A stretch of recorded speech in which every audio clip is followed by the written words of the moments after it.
अदानी आणि अंबानीचे नौकर आहात, इथल्या शेतकऱ्यांचे कैवारी नाहीत, हे आमच्या लक्षात आलेलं आहे. आणि म्हणून आम्ही तो वारसा सांगतो छत्रपती शिवाजी महाराजांचा. अरे आमच्या इथं पाटलानं त्या एका पोरीवरती बलात्कार केला होता छत्रपती शिवाजी महाराजांच्या राज्यामध्ये. शिवाजी महाराजांनी सांगितलं याला मारून नाही टाकायचं, याचे हात पाय कलम करायचे आणि याला शिक्षा करायची. बदलापूरमध्ये बलात्कार होतो, तुम्ही आपटे नावाच्या माणसाला वाचवतात.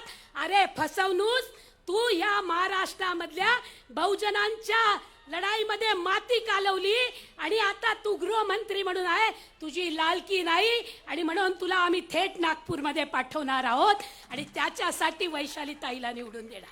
भावांनो आणि बहिणींनो, शेवटी एवढंच सांगते, लक्षात ठेवा, छत्रपती शिवाजी महाराजांचा पुतळा याच बीजेपी शिवसेना म्हणजे शिंदेची मिंदेची जी सेना आहे आणि अजित पवार जो गुलाबी कोट घालून फिरून राहिला आहे, त्याच्या यांनी छत्रपती शिवाजी महाराजांचा पुतळा पाडला. रायगडावरती पुतळा 67 वर्षापासून उभा आहे.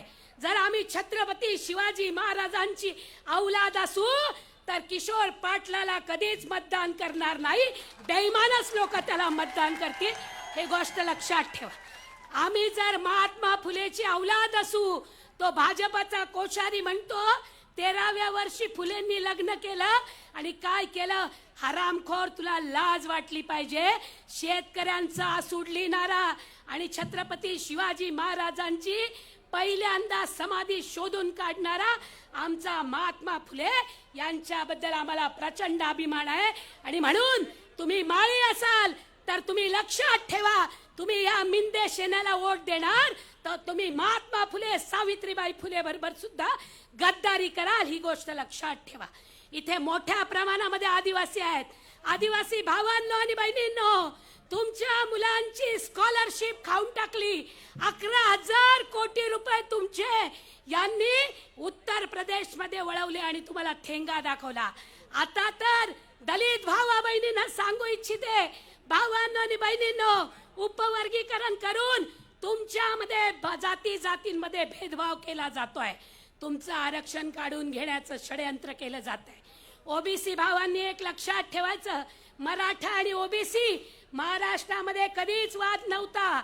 मराठा आणि ओबीसी हातात हात घालून फिरत होता. पण तुम्ही एक गोष्ट लक्षात ठेवा, यांची या पेशवाईनं मराठा आणि बहुजनांमध्ये ओबीसीमध्ये भेद केलेला आहे.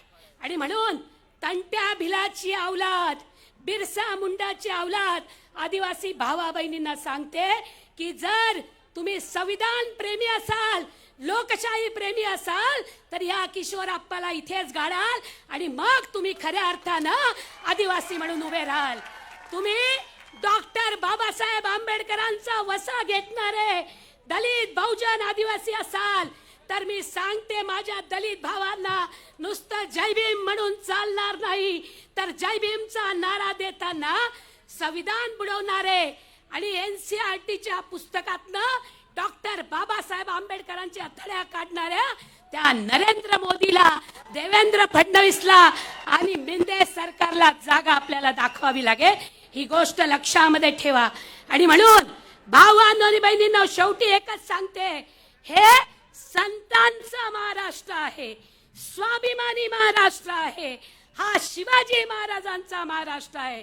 गद्दारांना या महाराष्ट्रामध्ये कुठेही जागा नाही. आणि म्हणून शेतकरी, कष्टकरी, दिलीप ओंकार पाटलाला आता मराठा दिसतायत.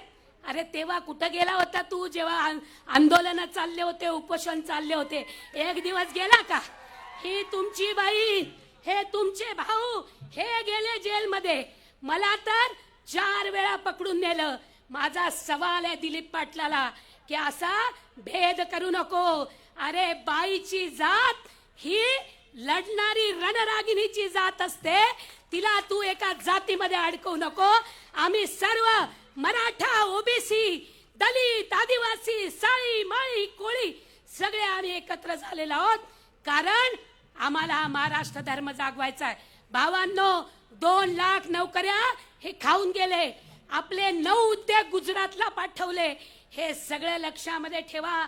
हे शिंदे मिंदेचं सरकार, पवार आणि फडणवीसचं सरकार हे गुजरातचा वसा वाहणारं सरकार आहे. त्यांना वेळीच थांबवा आणि महाराष्ट्र धर्म जागवा. आपलं एक घोषणा आहे, आपलं गाणं आहे, गरजा महाराष्ट्र माझा, दिल्लीचंही तख्त सांभाळतो महाराष्ट्र माझा. आपल्याला आता म्हणावं लागेल की दिल्लीचंही तख्त हलवतो महाराष्ट्र माझा.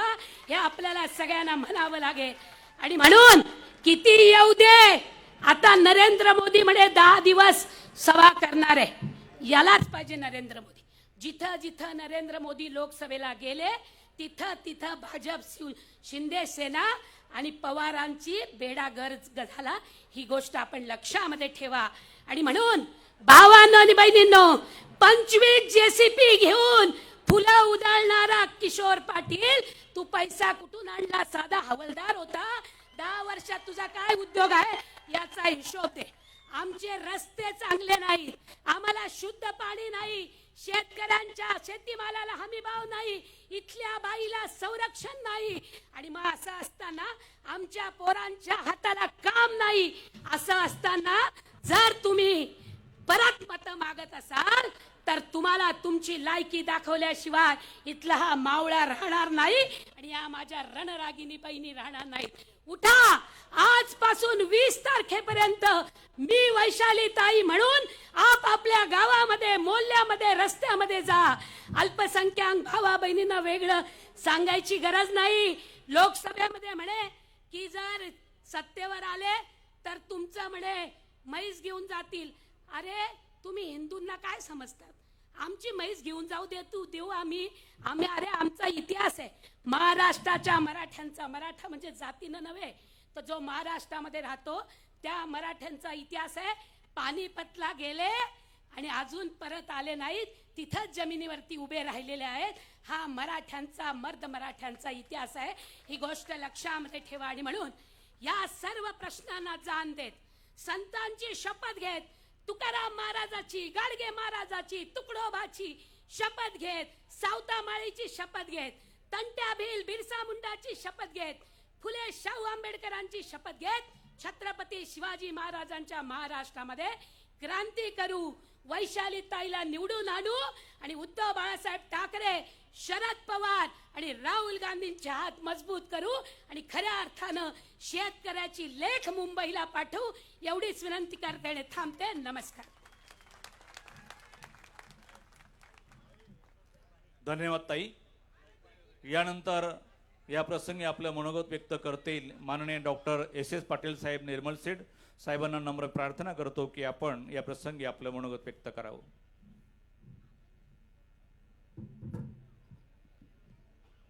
ज्यांचा उमेदवारी अर्ज भरण्यासाठी आपण सर्वजण या ठिकाणी जमलात त्या महाविकास आघाडीच्या अधिकृत उमेदवार वैशालीताई पाटील,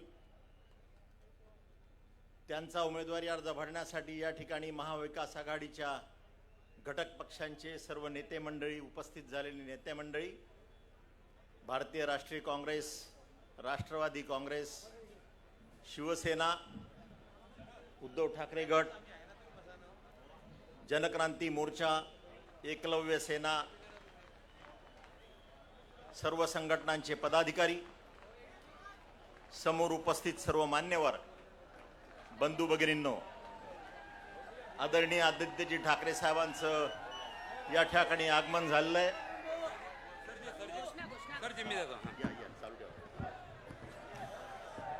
आदित्य साहेबांचं आगमन झालंय. टाळ्यांच्या गजरात आपण त्यांचं स्वागत करूया. बोला छत्रपती शिवाजी महाराज की जय. भवानी जय. शिवाजी. हिंदुहृदय सम्राट शिवसेना प्रमुख बाळासाहेब ठाकरे यांचा.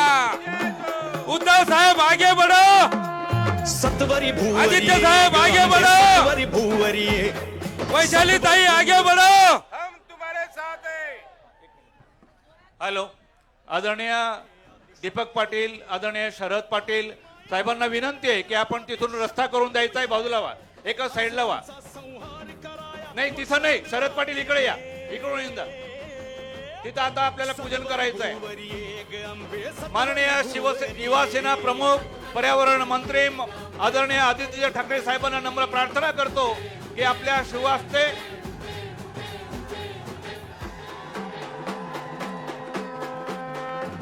हे दुष्ट मातले भारतयांचे मर्दन करण्या ये अत्याचारी दैत्यांपासून अभय आम्हाला दे. बाकीच्यांनी व्यासपीठ सोडू नका. जाळण्या मशाल हाती बाकीच्या पदाधिकाऱ्यांना विनंती आहे, व्यासपीठ सोडू नका, सर्वांनी बसून घ्या. साहेबांना नम्र प्रार्थना आहे की आपण आपल्या शुभ हस्ते महाराष्ट्राचा आराध्य दैवत छत्रपती शिवाजी महाराज, राष्ट्रमाता जिजाऊ तथा सर्व महापुरुषांच्या प्रतिमा पूजन सोहळा आपल्या शुभ हस्ते संपन्न करावा.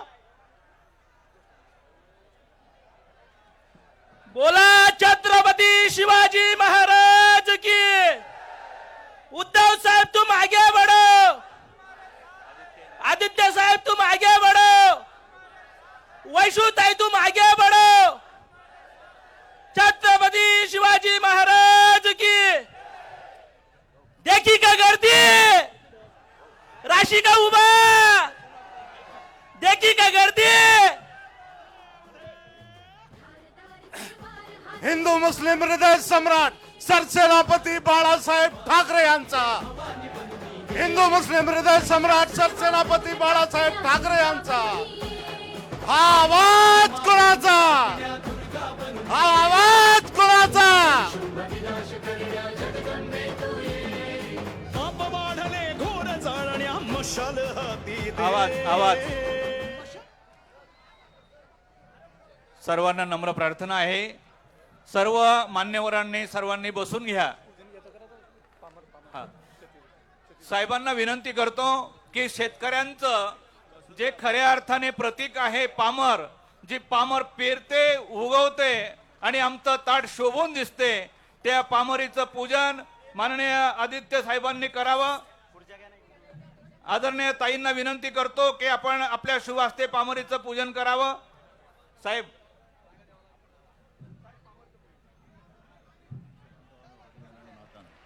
सर्वांनी आसनावरती विराजमान व्हावं.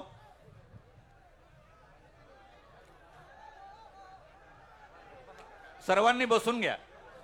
साहेबांचं आगमन झालेलं आहे. चला पत्रकार बांधवांना, फोटोग्राफर चला. हो ना, एक मिनिट. आता ताई येत आहेत. ताई आजच्या या पाचोरा वडगाव विधानसभा मतदारसंघ निवडणूक सार्वत्रिक 2024 महाविकास आघाडीच्या अधिकृत उमेदवार सन्मान्य वैशालीताई नरेंद्रसिंग सूर्यवंशी ताईंना नम्र प्रार्थना करतो की या विराट जाहीर सभेला आपण संबोधित करावं. सगळ्यांना जय महाराष्ट्र. जोरात एकदा जय महाराष्ट्र, जय भवानी. महाराष्ट्राचे आराध्य दैवत छत्रपती शिवाजी महाराज, भारतीय संविधानाचे शिल्पकार डॉक्टर बाबासाहेब आंबेडकर, क्रांतिबा महात्मा ज्योतिबा फुले, छत्रपती शाहू महाराज, हिंदू हृदय सम्राट बाळासाहेब ठाकरे, वीर एकलव्य भगवान, शेतकऱ्यांचे कैवारी श्रद्धेय तात्यासाहेब, या सगळ्यांना मी विनम्रपणे अभिवादन करते. बांधवांनो, आज मंचावर युवा सेनेचे प्रमुख माननीय आदित्यजी ठाकरे साहेब उपस्थित आहेत. साहेब मागच्या वेळी पाचोऱ्यात आले त्यावेळी साहेबांनी आपल्या सगळ्यांना शब्द दिला होता की ताई, मी तुमच्यासाठी निवडणुकीत पुढच्या वेळी नक्की येईन, आणि साहेबांनी तो शब्द पाळला. त्याबद्दल आपण साहेबांचं जोरदार टाळ्यांनी स्वागत करूया. आजच्या या सभेसाठी मंचावर उपस्थित सर्व सन्माननीय मान्यवर आणि महाविकास आघाडी आणि शिवसेनेचे सर्व पदाधिकारी, कार्यकर्ते, सर्व निष्ठावंत शिवसैनिक आणि या ठिकाणी उपस्थित माझ्या मतदारसंघातील सर्व माता, बंधू आणि भगिनींनो, आपल्या मतदारसंघाचे माजी आदर्श लोकप्रतिनिधी सन्माननीय, आदरणीय, पूजनीय कैलासवासी सुपडू अण्णा पाटील, कैलासवासी के.एम. बापू पाटील, कैलासवासी ओंकारप्पा वाघ, कैलासवासी तात्यासाहेब आर.ओ. पाटील या सगळ्यांच्या स्मृतींना अभिवादन करून व जनता जनार्दनाचे आशीर्वाद घेऊन मी आज 25 तारखेला माझा उमेदवारी अर्ज दाखल करणार आहे. खरं तर हा निष्ठावंतांचा जनसागर पाहून माझं मन अगदी भरून गेलंय. ज्या तात्यांवर तुम्ही सगळ्यांनी भरभरून प्रेम केलं ते तात्यासाहेब आज मला तुमच्या सगळ्यांमध्ये दिसतं आहे, कारण आपण सगळेजण त्या प्रेमामुळे इथं आलेले आहात. तुमच्या या प्रेमामुळे खरं तर माझा ऊर भरून आलाय. तुमच्या सगळ्यांच्या समोर मी आपल्या सगळ्यांना विनम्रपणे नतमस्तक होते.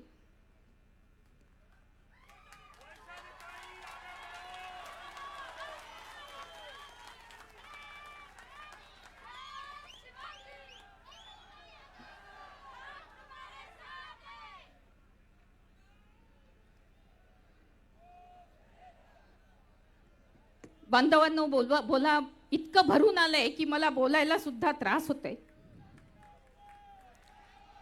बस आज ही जनता जनार्दन बघून मला असं वाटतंय की आपला सगळ्यांचा एक आशीर्वाद आता क्रांती घडवल्याशिवाय राहणार नाही, हा मला आता आत्मविश्वास वाटायला लागलाय.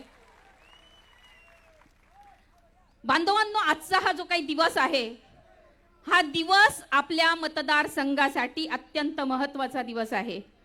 आजचा हा दिवस नव्या पर्वाची सुरुवात आहे. आजचा हा दिवस उद्धव साहेबांच्या प्रती कृतज्ञता व्यक्त करण्याचा दिवस आहे आणि आजचा हा दिवस या मतदारसंघाच्या उज्ज्वल भविष्याची पहाट होणारा दिवस आहे. नवा इतिहास घडवण्यासाठी आज इथे सर्व निष्ठावंत जमलेले आहेत, गद्दार एकही नाही. विशेष म्हणजे आमची शक्ती, आमचं पाठबळ, आमची प्रेरणा म्हणजे आमचे युवा सेना प्रमुख आदित्य साहेब ठाकरे यांची उपस्थिती आज इथं आहे आणि त्यांच्या उपस्थितीत आपण आजचा अर्ज भरण्याचा जो आपला दाखल करणार आहोत, आज आमच्यासाठी हा सगळ्यात मोठा आनंदाचा दिवस आहे असं मला वाटतं. बांधवांनो, सत्य परेशान होता है, पराजित नहीं. आपण बघतोय मागील 2 वर्षापासून चाललेल्या जे काही या निष्ठावंतांच्या संघर्ष जो चाललेला आहे, आता या संघर्षाला न्याय मिळण्याची वेळ आलेली आहे. गाव खेड्यातला, तळागाळातला निष्ठावंत शिवसैनिक, त्या शिवसैनिकापासून तर उद्धव साहेबांपर्यंत सगळ्यांनी जो काही संघर्ष करावा लागतो आहे, तो अगदी भयानक संघर्ष आहे. अन्याय, अत्याचार, अनितीचा जो अतिरेक झाला, हे सगळं काही जनता जनार्दन आपल्या उघड्या डोळ्यांनी पाहत आहे. हे होत असताना, लोकशाहीची हत्या होत असताना आपण बघतोय कोर्ट कचेऱ्या असतील, आयोग असेल, प्रशासन असेल, सर्व काही हतबल झालंय. पण भगवान के घर देर है अंधेर नहीं, या गद्दारांचा समाचार घेण्याची योग्य वेळ आता येऊन बसली आहे. पाचोरा मतदारसंघाची ही निवडणूक आता फक्त माझीच राहिलेली नाही. ही निवडणूक खरं तर मतदारांनी आपल्या हातात घेतलेली आहे. हे चित्र बघून आता असं वाटायला लागलंय, ही निष्ठावंतांची जी काही मशाल आहे, ती धगधगणाऱ्या मशालेच्या ज्वाला आता हे पाप, अधर्म, असत्य आणि अनितीला भस्मसात केल्याशिवाय राहणार नाही आणि विधानसभेवर 1001% महाविकास आघाडीचा भगवा फडकल्याशिवाय राहणार नाही, हा मला आत्मविश्वास आहे. बांधवांनो, शिवसेना प्रमुख वंदनीय बाळासाहेब ठाकरेंचे विचार, माननीय उद्धव साहेबांचे आशीर्वाद, माननीय आदित्य साहेबांची प्रेरणा आणि तात्यासाहेबांचा सुसंस्कृत वारसा आणि इथे जमलेल्या सर्व निष्ठावंतांची खंबीर साथ या बळावर माझी उमेदवारी आहे. त्यावर विजयाची मोहोर उमटवल्याशिवाय आम्ही स्वस्थ बसणार नाही आणि ही आज मला पूर्णपणे खात्री झालेली आहे. मी दररोज मतदारसंघात फिरते.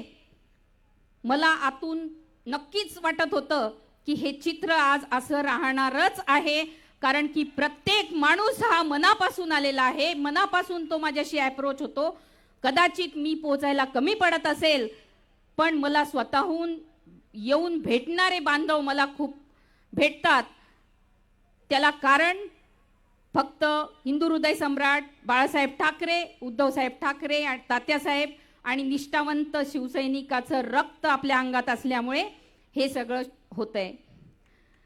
या मतदारसंघाची लेक म्हणून आदित्य साहेबांच्या समोर मी आपल्या सगळ्यांना वचन देते.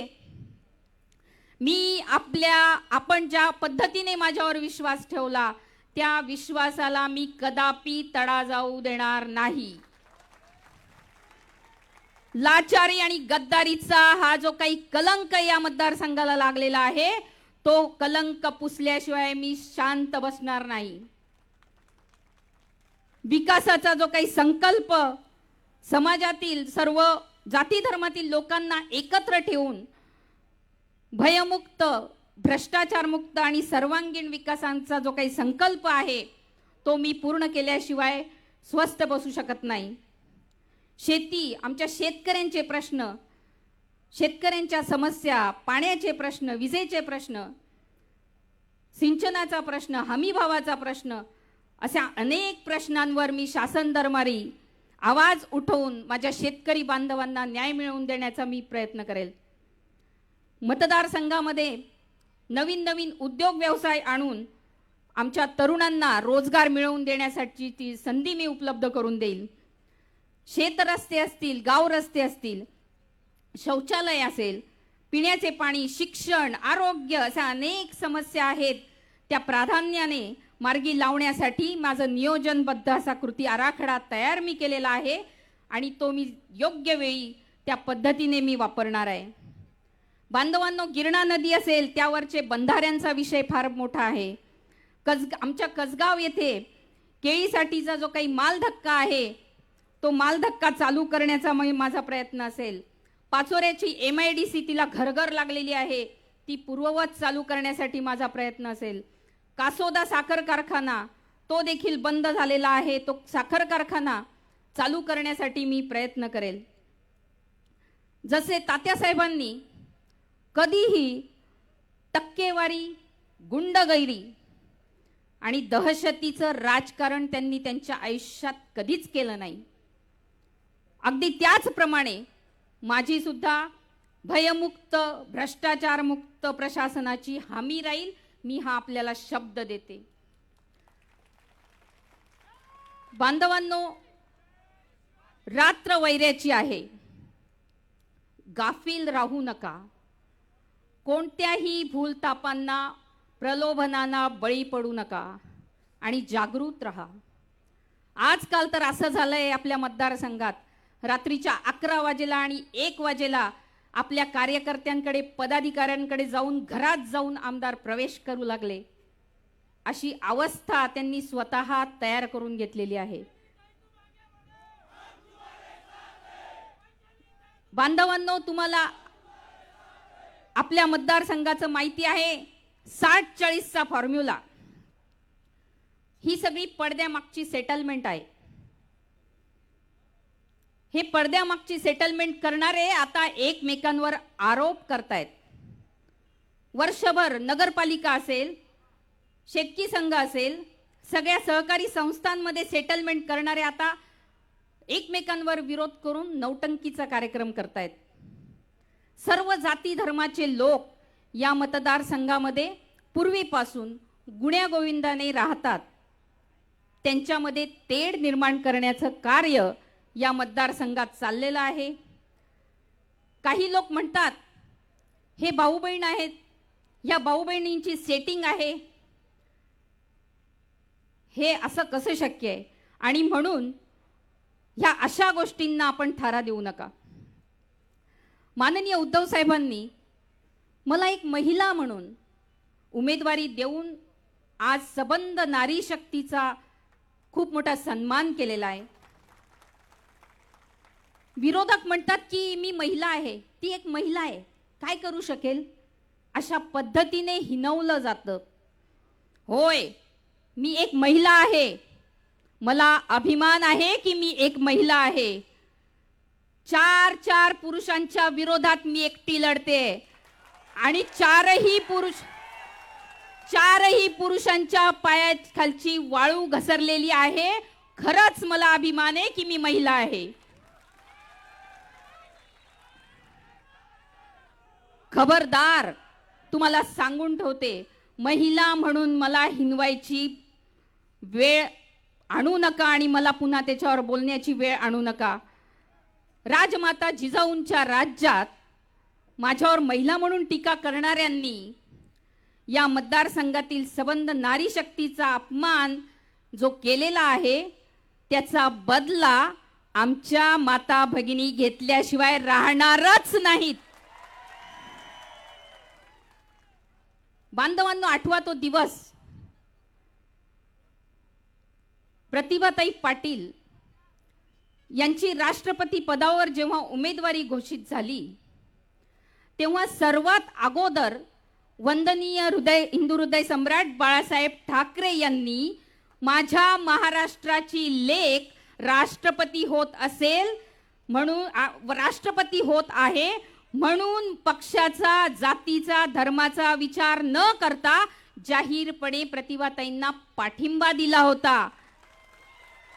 शिवसेनेत कधीही जात भेद नसतो आणि आज आपल्या मतदारसंघामध्ये सुद्धा तीच वेळ येऊन ठेपलेली आहे. बांधवांनो, गेल्या 75 वर्षामध्ये जेव्हापासून स्वातंत्र्य मिळालं तेव्हापासून तर आजपर्यंत आपल्या या मतदारसंघामध्ये सर्वप्रथम महिला लोकप्रतिनिधी म्हणून विधानसभेत जाण्याची संधी आदरणीय उद्धव साहेबांनी मला उपलब्ध करून दिलेली आहे. या मतदारसंघाची लेक म्हणून मला विधानसभेत पाठवून मतदारसंघाचा नवीन इतिहास घडवून नारी शक्तीचा सन्मान करण्याची वेळ आलेली आहे. आणि त्यामुळे मी आपल्या सगळ्यांना विनंती करते की आपण खरे या इतिहासाचे शिल्पकार व्हावे, ही मी आपल्या सगळ्यांना विनंती करते. बांधवांनो, याच्या अगोदर एकदा एक इतिहास झालेला आहे, तो म्हणजे 1999 साली शिवसेनेचा पहिला आमदार म्हणून तात्यासाहेबांनी इतिहास घडवलेला आहे. आणि आता 2024ला शिवसेनेची पहिली महिला आमदार म्हणून जी काही संधी मिळालेली आहे त्याचा देखील इतिहास घडवण्याची संधी आपल्याला मिळालेली आहे. त्यामुळे आपण या संधीचं नक्की सोनं करावं. मी जास्त वेळ बोलणार नाही कारण आदित्य साहेबांना आपल्याला ऐकायचं आहे. आज या ठिकाणी आदित्य साहेब त्यांनी उपस्थिती देऊन या मतदारसंघावरील ठाकरे कुटुंबाच्या 3ऱ्या पिढीचे प्रेम अधोरेखित झालेले आहे आणि या जनतेच्या मनात एक विश्वास निर्माण केल्याबद्दल मी आपल्या सगळ्यांच्या वतीने मनापासून आदित्य साहेबांचे आभार मानते आणि रजा घेते. धन्यवाद. जय हिंद, जय महाराष्ट्र, जय भीम, जय एकलव्य, जय सेवालाल. धन्यवाद ताई. यानंतर सन्माननीय युवा सेना पक्ष प्रमुख, महाराष्ट्र राज्याचे माजी पर्यावरण मंत्री, तुमच्या आमच्या सर्वांचं लाडकं नेते आदरणीय आदित्य साहेबांना विनंती करतो की त्यांनी मनोगत व्यक्त करावं. जय महाराष्ट्र, जय एकलव्य, जय सेवालाल, जय भीम आणि पुन्हा एकदा जय महाराष्ट्र. वैशालीताई, मला वाटतं ही निवडणूक सुरू झाल्यानंतर ची धावपळ सुरू होते, रणधुमाळी सुरू होते, प्रत्येक जण आपला फॉर्म भरत असतो. पण इकडे सगळे जे आलेले आहेत आपल्याला पाहण्यासाठी, आपल्याला आशीर्वाद देण्यासाठी, मी त्यांना खास करून सांगू इच्छितो की माझा स्वतःचा काल फॉर्म भरल्यानंतर महाराष्ट्रात पहिलं कुठे आलो असेल तर इथे पाचोऱ्यात आलोय, तेही वैशालीताईसाठी आलेलो आहे. कारण मला माहिती आहे हे फार एक वेगळं नातं आहे ह्या परिवाराबरोबर. तात्यासाहेबांवर उद्धव साहेबांचं जेवढं प्रेम होतं आणि तसंच तात्यासाहेबांचं उद्धव साहेबांचं जेवढं प्रेम होतं, एक नातं वेगळं होतं ते. तसंच प्रेम त्यांच्या सर्व लोकांना आपण दिलं. आता काही काही लोक जे इथे आधी होते, आपल्यासोबत होते, सुरतला पळून गेले, गुवाहाटीला पळून गेले, ह्यांच्यावर बोलायचं नाही. पण खास करून मी तुम्हाला सांगतो, ऐकून नाही आलं काय? इथून नाही आलं ऐकू काय? इथून नाही आलं ऐकू काय? बरोबर आहे ना? तुम्ही मला सांगा ताई, मला तुम्ही सांगा, हे सगळे जे 50 खोके एकदम ओके जे बोलतात, 2 वर्ष 2.5 वर्ष आपण ऐकतोय. संपूर्ण महाराष्ट्रात काय जगभरातून मी ऐकतो 50 खोके एकदम ओके. पण ह्या निर्लज्ज गद्दारांनी एकदा तरी सांगितलंय का कोणाची शपथ घेऊन की आम्ही या खोक्यानं हात नाही लावलाय? आणि जे स्वतःला विकू शकतात ते उद्या आपल्यालाही विकू शकतील. जसं हा महाराष्ट्राला विकायला निघालेले आहेत, ते आपल्यालाही विकू शकतील. हे लक्षात ठेवणं तुम्ही गरजेचं आहे. मला आठवतं त्यावेळी मी निष्ठा यात्रा काढली जेव्हा गद्दारी झाली होती. उद्धव साहेबांचं सरकार पाडलं, आपलं महाविकास आघाडीचं सरकार पाडलं आणि संपूर्ण महाराष्ट्रात मी निष्ठा यात्रा काढली. त्यावेळी मी इथे जेव्हा आलो तेव्हा माझ्यासोबत वैशालीताई उभ्या होत्या आणि त्यांनी मला सांगितलं होतं, आदित्यजी घाबरू नका, आम्ही तुमच्या सोबत आहोत. गंभीरपणे जो काही मार्ग असेल आपला, किती निखारे असतील आपल्या मार्गामध्ये, आपण ह्या मतदारसंघात विजय प्राप्त करू म्हणजे करूच. आणि आज तो दिवस आलेला आहे.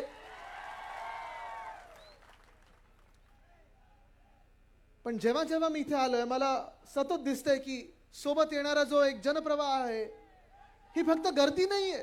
समोर जे बसलेले ते फक्त गर्दी नाहीये, संख्या नाहीये. तर हे आशीर्वाद आहेत, हे प्रेम आहेत आणि हे चिन्ह आहेत की येणारा विजय आपलाच आहे, हे दाखवणारे ही समोर जनसमुदाय बसलेला आहे. महिला आहेत, पुरुष आहेत. मी जवळपास पाहतोय 50%हून जास्त इथे महिला बसलेल्या आहेत. ताई आपले सगळे सोबत आहेत, आपल्याला आशीर्वाद द्यायला आलेले आहेत. मतदान तर करणारच आहेत, पण येणारा जो महाराष्ट्र आहे, जे आपला पुढचा महाराष्ट्र आपल्याला बांधायचा आहे, यांचा आवाज देखील तेवढाच महत्वाचा जेवढा आवाज या शेतकरी बांधवांचा आहे, जेवढा आवाज या तरुणांचा आहे. आणि ही महाराष्ट्राला शेवटची संधी आहे. तुम्ही पहा, या गेल्या 5 वर्षामध्ये जर पाहिलं तर 2.5 वर्ष आपल्या महाविकास आघाडीचे आणि 2.5 वर्ष या खोके सरकारचे. या 2.5 वर्षाची जर तुलना केली, 2.5 वर्षाची जर तुलना केली तर आपल्या काळात ठीक आहे, कोविडचं संकट होतं, जागतिक महामारी होती आणि या देशामध्ये जर एकमेव नाव मुख्यमंत्री म्हणून असेल कोणाचं ज्यांनी कोविडमध्ये लोकांची मदत केली, जीव वाचवले, खोटं बोलले नाहीत, आकडे लपवले नाहीत, तर ते एकच नाव होतं. त्या व्यक्तीचं नाव म्हणजे उद्धव बाळासाहेब ठाकरे. मला आठवतं तो काळ. नुकतेच आम्ही सरकारमध्ये आलो होतो. उद्धव साहेब पण नुकतेच मुख्यमंत्री झाले होते. मी देखील असाच आमदार आणि मंत्री झालो होतो. सगळं काही नवीन होतं. कसं सांभाळायचं सगळं, हा प्रश्न जेव्हा समोर पडला होता, तेव्हा तुम्ही सगळ्यांनी साथ दिली, सोबत दिली. आणि उद्धव साहेब जे आपल्याला फेसबुक लाईव्हच्या माध्यमातून असतील, सोशल मीडियाच्या माध्यमातून असतील, जे सांगत होते, आपण सगळे ते करत होतात. मास्क घालत होतात, घरी राहत होतात, स्वतःचे जीव वाचवत होतात. आणि ह्याचमुळे आपण पाहिलं असेल, जागतिक जी संस्था आहे WHO, जागतिक आरोग्य संस्था, त्यांनी देखील आपल्या महाराष्ट्र मॉडेलचं कौतुक केलं होतं. दुसऱ्या बाजूला जेव्हा कोविडचा काळ होता, कदाचित जागतिक अर्थचक्र बंद पडलं असेल, पण आपल्या राज्यामध्ये आपण अनेक वेळा मॅग्नेटिक महाराष्ट्राचे कार्यक्रम घेतले. आता मी ऐकत होतो इकडची MIDC काय आहे की नाही, बंद पडले मला वाटतं. पण आपल्या काळी, कोविडच्या काळी असेल, महाविकास आघाडीच्या काळी 6.5 लाख कोटीची गुंतवणूक आपण महाराष्ट्रात आणू शकलो. ह्याचं कारण एकच होतं, जगातल्या सगळ्या उद्योगपत्यांना एका व्यक्तीवर विश्वास होता, एका नावावर विश्वास होता, तो म्हणजे उद्धव बाळासाहेब ठाकरे. आणि तेव्हा ज्या फॅक्टरी येत होत्या, तेव्हा जे मॅन्युफॅक्चरिंगचे प्लांट येत होते, आपलं सरकार पडल्यानंतर मी छाती ठोकपणे सांगू शकतो, अभिमानाने सांगू शकतो की जेव्हा मी ह्या आत्ताच्या उद्योगमंत्र्यांना चॅलेंज दिलं होतं की उद्योगमंत्री साहेब सांगा तुमच्या काळात काय झालं, आणि सांगतो आमच्या काळात काय झालं, तेव्हा ह्या खोके सरकारमधले उद्योगमंत्री असतील, घटनाबाह्य मुख्यमंत्री असतील, त्या दोघांनी सांगितलं आदित्य खोटं बोलतोय, आदित्य काही खरं बोलत नाहीये. राहू दे, मी करतो दादा. आदित्य खोटं बोलते सांगत होते आणि मी त्यांना चॅलेंज दिलं, खोटं बोलत असेल तर दाखवा आकडे. एका वृत्तपत्रांनी ते आकडे सगळे काढले आणि त्यांनी दाखवलं की जे MOU, ज्या सह्या आपण केल्या होत्या, जी गोष्ट आपण जनतेला सांगितली होती, त्यातून 95% जे उद्योग आले आपल्या राज्यामध्ये ते खरे ठरले आणि पुढच्या 2-5 वर्षात जे नोकऱ्या निर्माण होतील, रोजगार निर्माण होतील, ते एका व्यक्तीच्या काळात निर्माण झालेले रोजगार आहेत आणि नोकऱ्या आहेत. त्या व्यक्तीचं नाव म्हणजे उद्धव बाळासाहेब ठाकरे. पण आज मी इथे बघतो अनेक तरुण आहेत, अनेक असे लोक आहेत ज्यांचे तरुण मुलं मुली, युवा युवती जॉब शोधतायत, रोजगार शोधतायत, नोकऱ्या शोधतायत. इथे किती लोकांचे तरुण मुलं मुली आहेत? जरा वयस्कर लोकांनी किंवा जे इथे आई बाबा आहेत जरा हात वरती करून दाखवा मला. आहेत ना? मला सांगा, तुम्ही तुमची मुलं शिकलीत का? शाळेमध्ये गेलेत, कॉलेजमध्ये गेलेत? आता इथे जे तरुण आहेत आणि तुम्ही आहात, तुम्ही मला सांगा, आजच्या महाराष्ट्रातल्या तरुणांसाठी रोजगार उपलब्ध झालाय का 2 वर्षामध्ये? हे जे 50 खोकेवाले आहेत, जे गद्दार आहेत, जे स्वतःसाठी खोके घेतात, महाराष्ट्राला धोके देतात, महाराष्ट्रातल्या तरुण तरुणींना धोके देतात, तुम्ही मला सांगा, आज इथे 20शीतले मुलं मुली आहेत, 30शीतले मुलं मुली आहेत, जरा हात वरती करून मला सांगा, तुम्ही या गेल्या 2 वर्षामध्ये घटनाबाह्य मुख्यमंत्री एकनाथ शिंदेनी तुमच्या गावात येऊन सांगितलंय का की होय तुमच्यासाठी मी हा रोजगार महाराष्ट्रात आणलाय? सांगितलं? एक तरी नवा रोजगार या महाराष्ट्रात आलेला दिसलाय का तुम्हाला 2 वर्षामध्ये? कधी बघितलं आपण? नाही बघितले. पण जे होते रोजगार ते पण घेऊन चाललेत. याचं कारण एकच आहे, आपल्या राज्यातून तर रोजगार गेलेले आहेत आणि आपलं सरकार जे आहे ते रोजगार बसलेलं, थंड बसलेलं आहे. म्हणजे तुम्ही विचार करा, आपल्या राज्यात आपल्या 2.5 वर्षाच्या सरकारमध्ये, महाविकास आघाडीच्या सरकारमध्ये आपल्या सोबत काँग्रेस होती, राष्ट्रवादी काँग्रेस होती, आपले सगळे मित्र पक्ष होते. आपल्या सरकारमध्ये आपण 6.5 लाख कोटीची गुंतवणूक करत होतो, आणली होती, लाखो नोकऱ्या निर्माण होणार होत्या. पण राज्य बदललं, सरकार बदललं, डोक्यावर घटनाबाह्य एकनाथ शिंदे बसले, दादा बसले, देवेंद्र फडणवीसजी बसले आणि जे काही खेचाखेच त्यांच्यामध्ये सुरू झालेली आहे, जे काही रोजगार आपल्या राज्यात येणार होते ते सगळे पाठवले त्यांनी गुजरातला. आठवत असेल तुम्हाला, गेल्या 2 वर्षामध्ये किती रोजगार गेले, तो किती उद्योग गेलेत? वेदांता फॉक्सकॉन गेला ना आपल्या हातातून. 1 लाख तरुण तरुणींना आपल्या राज्यामध्ये वेदांता फॉक्सकॉनच्या मार्फत आपण रोजगार निर्माण करू शकलो असतो, पण पाठवला त्यांनी गुजरातला. एअरबस स्टार्ट असेल, बल ड्रग पार्क असेल, मेडिकल डिव्हाइस पार्क असेल, सोलर एनर्जी इक्विपमेंट पार्क असेल, कितीतरी नवे रोजगार आपण आपल्या राज्यात आणणार होतो, आपल्या तरुणांना देणार होतो, तरुणींच्या हातात देणार होतो. पण हे सगळं उचलून त्यांनी पाठवलं गुजरातला. कुठेही लाज नाही वाटत त्यांना, निर्लज्जपणे अजूनही मतं मागत फिरत आहेत. असं जर सरकार कोणी चालवलं असतं तर त्यांना खरं पहिली लाज वाटायला पाहिजे होती. लाज वाटली असती फिरायला या महाराष्ट्रामध्ये की आज आमचा तरुण भटकतोय, तरुण सगळीकडे जात आहे, नोकऱ्या द्या सांगत आहे, पण कुठेही नोकऱ्या मिळत नाहीत, रोजगार मिळत नाहीत. ए दादा जरा शांत राहा, तिथे शांत राहा.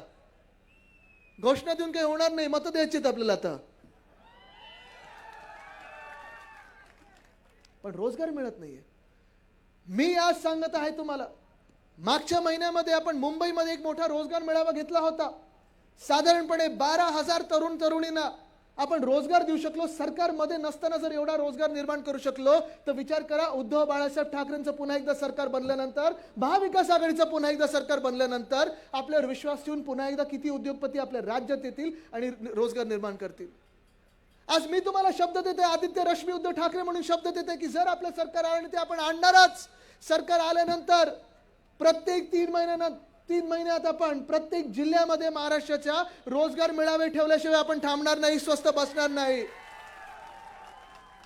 मला आठवतं जेव्हा 1997 मध्ये परदेशी एका PM न जेव्हा PM बनायचं होतं तेव्हा अशाच प्रचार सभेत त्यांना एका तरुणांनी विचारलं की जर तुम्ही PM बनलात तर तुमच्या पहिल्या 3 प्रायोरिटी काय असतील? त्यांनी सांगितलं होतं शिक्षण शिक्षण शिक्षण. तसं आज मी तुम्हाला सांगत आहे, जर तुम्ही आज मला विचारलात की आपलं सरकार तर बनतच आहे, महाविकास आघाडीचं सरकार येत आहे, सरकार आल्यानंतर तुम्ही पहिल्या 3 गोष्टींवर फोकस काय करणार, पहिल्या 3 गोष्टी तुम्ही महाराष्ट्रात काय करणार, तर मी पहिलं त्यांना सांगेन, पहिली प्रायोरिटी म्हणजे रोजगार, दुसरी प्रायोरिटी म्हणजे रोजगार, तिसरी प्रायोरिटी म्हणजे रोजगार. रोजगार रोजगार रोजगार. आपल्याला महाराष्ट्रामध्ये रोजगाराच्या संध्या जर आणल्या तर आपल्यामध्ये जे वाद आहेत ते मिटून जातील. आहे ना, आज आपण अनेक आपल्या न्याय हक्कांसाठी मागत आहोत, आरक्षण असतील, न्याय हक्कांसाठी लढत आहोत, आंदोलनं करत आहोत. पण हे सगळं जे आपण मागत आहोत ते एकाच गोष्टीसाठी मागत आहोत, कारण आज आपल्या राज्यामध्ये रोजगाराची संधी नाही आहे. आज जर रोजगाराची संधी असती तर कुठच्याही जातीला, कुठच्याही धर्माला वाटलं नसतं की आम्हाला रोजगारापासून वंचित ठेवलेलं आहे, दूर ठेवलेलं आहे. कारण जेव्हा तुम्ही पोटा पाण्याची जेव्हा सुविधा करता तेव्हा कुठेही आंदोलन करण्याची गरज पडत नाही. पण आज जी महाराष्ट्रात परिस्थिती आहे, आज आपण पाहतोय या महाराष्ट्रामध्ये उद्योगधंदा यायला तयार नाहीये, रोजगार निर्मिती व्हायला तयार नाहीये. पोलीस भरतीचं मध्ये आपण पाहिलंच असेल, मुंबईमध्ये 17,000 पदांसाठी 17.5 लाख तरुण येऊन गेले पोलीस कॉन्स्टेबलच्या पदांसाठी. कोणी डबल ग्रॅज्युएट होतं, कोणी बीकॉम होतं, कोणी एमकॉम होतं, कोणी LLB होतं. आहेत ना शिकलेली मुलं येऊन गेली असतील. मिळालेला कोणाला जॉब तिथे? बनलाय कोणी पोलीस कॉन्स्टेबल? नाही बनले. एअर इंडियासाठी 600 पदांची भरती होती. मुंबईत राज्यभरातून 25,000 तरुणी आले होते. किती आले होते? 25,000. पण पदं कोणाला मिळाली, भरती कोणाची झाली आपल्याला काही माहित नाही. एका बाजूला आपलं सगळं काय आहे, रोजगार आहे, ते अदानी घेऊन चाललेत गुजरातला, आणि दुसऱ्या बाजूला आपण भटकतोय, आंदोलनं करतोय, मोर्चे काढतोय, न्याय हक्कांसाठी लढतोय. पण जे आपल्याला पाहिजे, आपल्या घरात जे जॉब पाहिजे, रोजगार पाहिजे, तो देखील घेऊन चाललेत. असाच प्रश्न मोठा आज महिलांचा उपस्थित झालेला आहे. इथे मोठ्या संख्येत महिला आहेत. जरा हात वरती करून मला आशीर्वाद द्या सगळ्यांनी. आपण बघा 50%हून जास्ती महिला आहेत. महिलांना आज मी विचारतोय, लाडकी बहीणबद्दल तर आपण ऐकलं असेल, कदाचित गेल्या 2 महिन्यात पैसे पण डिपॉझिट झाले असतील. झालेत की नाही झालेत? मुख्यमंत्र्यांना पाहिलं असेल तुम्ही सगळीकडे ते फिरताना, उपकार केल्यासारखं विचारतात, पैशांचं काय करणार, काय करणार, पैसे आले, पैसे आले, पैसे आले, काय करणार पैशाचं? अरे असं बोलते की जसं की तुम्ही 15 कोटी देताय. पण तुम्ही मला सांगा ताई, सगळे तुम्ही इथे आलेले आहात, 2014ला भाजपाने आपल्याला काय सांगितलं होतं? प्रत्येकाच्या खात्यात किती येणार, किती येणार होते? आता बघा, भाजपा एवढा मोठा जादूकर आहे. 2014ला 15 लाख येणार होते. तुम्ही 1 मिनिटासाठी डोळे काय बंद केले, त्याच्यातून किती शून्य काढले आणि किती आले हातात? ह्या 1500नी आपलं काही जमणार आहे का? मी तुम्हाला सांगत आहे, आपलं महाविकास आघाडीचं सरकार लाडकी बहीण योजना तर चालू ठेवू, वाढीव देऊ, आणि त्याच सोबत सुरक्षित बहीण पण आणू. कारण एका बाजूला जसे तरुणांचे प्रश्न आहेत, मी पाहतोय माझ्या वयोगटातले प्रश्न आहेत, अनेक माझ्या मित्रांचे प्रश्न आहेत, तिथे तरुण मित्रमैत्रीण सगळे आलेले आहेत. आम्ही जॉब सगळे शोधत आहोत, प्रत्येक शहरात जातो. कारण शेतीत आज आपण पाहतोय, कापसाला भाव आहे का? सोयाबीनला भाव आहे का? GST जो आहे तो परवडतो का आपल्याला? हे सगळं होत असताना तुम्ही मला सांगा, ह्या सरकारमध्ये महिलांसाठी असेल किंवा शेतकऱ्यांसाठी असेल किंवा तरुणांसाठी असेल, कुठेतरी तुम्हाला जे मुख्यमंत्री आपल्या डोक्यावर गद्दार बसलेले आहेत, आपले कुटुंब प्रमुख म्हणून गेल्या 2-2.5 वर्षात वाटलेत का? आता ह्या 2 महिन्यात त्यांना आठवलंय, चला बहिणींना मदत केली पाहिजे, कुठेतरी शेतकऱ्यांसाठी काहीतरी बोललं पाहिजे. पण जसं उद्धव साहेब जेव्हा मुख्यमंत्री बनले, आपलं सरकार आलं होतं 2019ला, तेव्हा लगेचच उद्धव साहेबांनी कुठेही राजकीय हेतू न पाहता, उद्धव साहेबांनी कुठेही निवडणूक न पाहता कर्जमुक्ती आपली करून दाखवली होती. गेल्या 2 वर्षामध्ये अशी कर्जमुक्ती झाली का? झाली का? कारण कर्जमुक्ती ही जी उद्धव साहेबांनी केली होती ती साफ दिलाने केली होती. साधारणपणे कर्जमाफी, कर्जमुक्ती प्रत्येक मुख्यमंत्र्यांनी ज्यांनी ज्यांनी केली असेल, ज्या ज्या सरकारने केली असेल, ज्या ज्या पक्षाने केली असेल, ती निवडणूक डोळ्यासमोर ठेवून केली होती. पण या राज्यामध्ये एकमेव व्यक्ती अशी आहे, उद्धव बाळासाहेब ठाकरे, ज्यांनी सांगितलं, मी जरी आत्ता मुख्यमंत्री झालो असेल आणि 5 वर्षानंतर निवडणूक असेल, मी माझा शब्द शेतकऱ्यांना दिला होता तो पुरा करीन, आणि 2 लाखापर्यंतची जी कर्जमुक्ती होती ती एका बोटावर पूर्ण करून दाखवली. असे मुख्यमंत्री उद्धव साहेब ठाकरे कधी महाराष्ट्राला मिळणार नाहीत. आठवतं ना तुम्हाला कर्जमुक्ती कशी झाली होती? फडणवीस साहेबांनी देखील कर्जमाफी केली होती. पण बघा, त्यांनी शब्द वापरला होता कर्जमाफी. आम्ही कोण होतो की शेतकऱ्यांना कर्ज माफ करणार आहे? अन्नदाता देवो भव ही आपल्या महाराष्ट्राची संस्कृती, आपल्या देशाची संस्कृती. आपण सगळे शेतकरी बांधव इथे आलेला आहात. आपल्याला आपला त्रास जास्ती माहिती, आपण किती त्रस्त आहात आपल्याला जास्ती माहिती. मी तर शहरातला राहतो, उद्धव साहेब पण शहरातले. कदाचित आमच्यावर टीका होते की ह्यांना काही शेती कळते. कदाचित आम्हाला शेतीतलं काही कळत नाही, पण आम्हाला शेतकऱ्याचे अश्रू कळतात, त्यांचं दुःख जे आहे ते कळतं. आणि तेच पाहून कर्जमुक्ती तर केलीच आपण, पण जेव्हा जेव्हा कोविड काळात आपत्ती आली, कधी गारपीट झाली असेल, कधी अवकाळी पाऊस झाला असेल, कधी दुष्काळ पडला असेल, तेव्हा उद्धव साहेबांनी जेवढी मदत करायची तेवढी आपण मदत केली होती.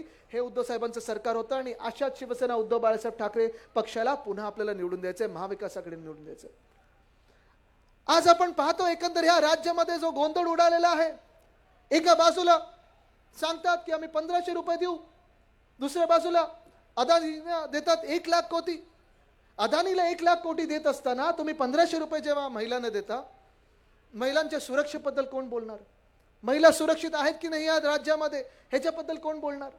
आपण पाहतोय महिलांवर अत्याचार तर वाढत चाललेले आहेत. बदलापूरची जी घटना झाली, 3 वर्षाच्या मुलीवर तुम्ही रेप केला होता, कोणी अत्याचार केला होता. ठीक आहे, तुम्ही ते अक्षय शिंदेला गोळी तर मारली, पण तो खरा गुन्हेगार तो होता की आपटे होता हे कळलं नाही कोणाला.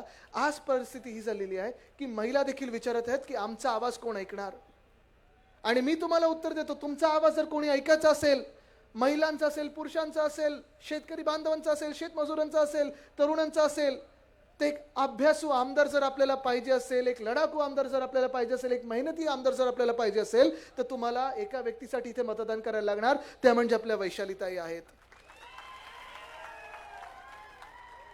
गेल्या 2 वर्षात तर तुम्ही त्यांना राजकीय क्षेत्रात पाहिलेलंच आहे, पण अनेक वर्ष शिक्षण क्षेत्रात असेल, कृषी क्षेत्रात असेल, त्यांचं काम तर तुम्ही पाहिलंय. तुमच्या सोबतच त्यांनी काम केलंय, तुमच्यासाठी काम केलेलं आहे. मला तुम्ही सांगा, यावेळी ही जी निवडणूक होणार आहे, यावेळी तुम्ही वैशालीताईंना निवडून देणार की नाही देणार? कारण हा लढा फार महत्वाचा आहे.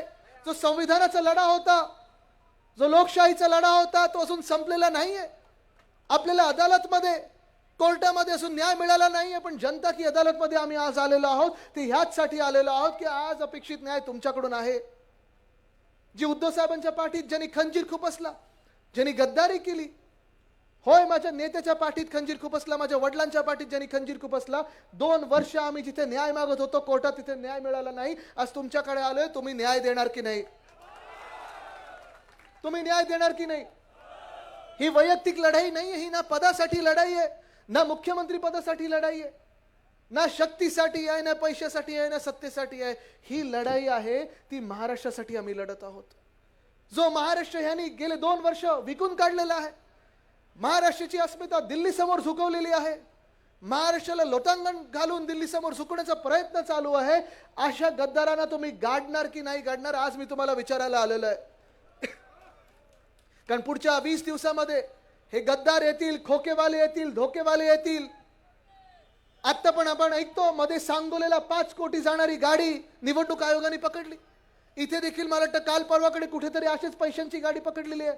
हा पापाचा पैसा आहे, शापाचा पैसा आहे. आपण ह्याला हात लावणार आहोत का? मला तुम्ही सांगा. कारण आपण आता विकले जाऊ शकत नाही. ह्या महाराष्ट्रामध्ये पुढच्या 20 दिवसामध्ये वाद निर्माण करण्याचा प्रयत्न होईल. भाजपवर आपण पाहताच, पोळी भासतं ते वादांवर भासतं. हिंदू मुस्लिम मध्ये वाद निर्माण करण्याचा प्रयत्न होतील, जाती जातीमध्ये वाद निर्माण करण्याचा प्रयत्न होईल, धर्माधर्मामध्ये वाद निर्माण करण्याचा प्रयत्न होईल. आपण या वादात विखुरले जाणार आहोत का? मला तुम्ही सांगा. भांडणात पडणार की एकत्र राहणार? वादात राहणार की महाराष्ट्रासाठी एकत्र येणार? आपण वेगळे वेगळे लढणार की ह्या राज्याच्या अस्मितेसाठी आणि तुमच्या आमच्यासाठी एकत्र येणार? तुम्ही मला सांगा. एकत्र येणार ना? आणि जर आपल्याला एकत्र यायचं असेल, जर तरुणांचं भवितव्य आपल्याला राखायचं असेल, जपायचं असेल, महाराष्ट्राला सुवर्ण काळ आणायचं असेल, तर आपल्याला ह्या अंधारात मशाल पेटवणं गरजेचं आहे. आणि म्हणून इथून पुढे निघत असताना वैशालीताईंचा फॉर्म भरण्यासाठी आपण तर येणारच आहात, पण आपली एकदा तयारीची मला चाचपणी करायची आहे. मला तुम्ही सांगा, जर वैशालीताईंना मतदान करायचं असेल तर आपलं चिन्ह कुठचं? जर उद्धव बाळासाहेब ठाकरे ह्या व्यक्तीला मतदान करायचं असेल तर चिन्ह कुठचं?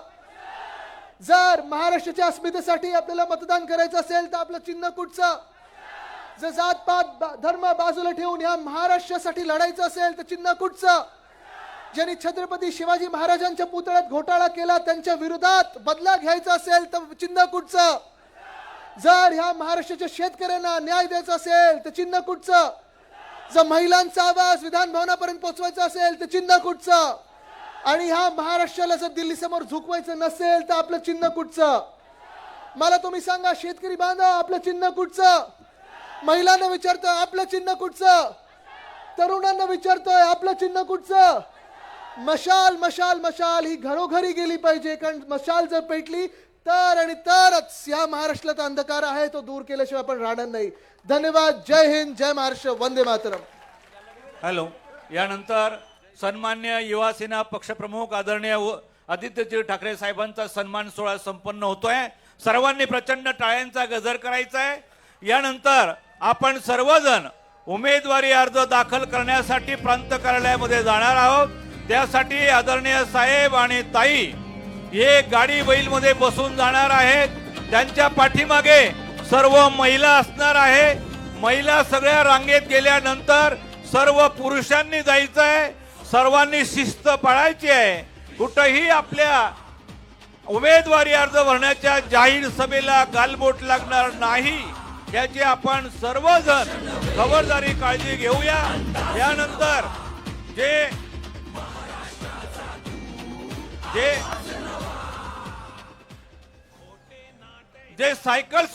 मोटरसायकल स्वार आहेत त्यांनी मोटरसायकलीवरती आदरणीय साहेबांच्या पुढे शिस्तीमध्ये चालायचं आहे आणि अत्यंत शांततेच्या मार्गाने आपल्या ताईंचा उमेदवारी अर्ज आपल्याला भरायचा आहे. यासाठी सर्वजण शिस्त पाळूया. महिलांना ताईच्या साहेबांच्या पाठीमागे अगोदर जाऊया. त्याच्यानंतर सर्व पुरुष, सर्व युवा शक्ती सर्व ताईंच्या आणि साहेबांच्या पाठीमागे राहतील. आपलं सर्वांचं नियोजन आहे. आपण सर्वजण सहकार्य कराल अशी अपेक्षा व्यक्त करतो.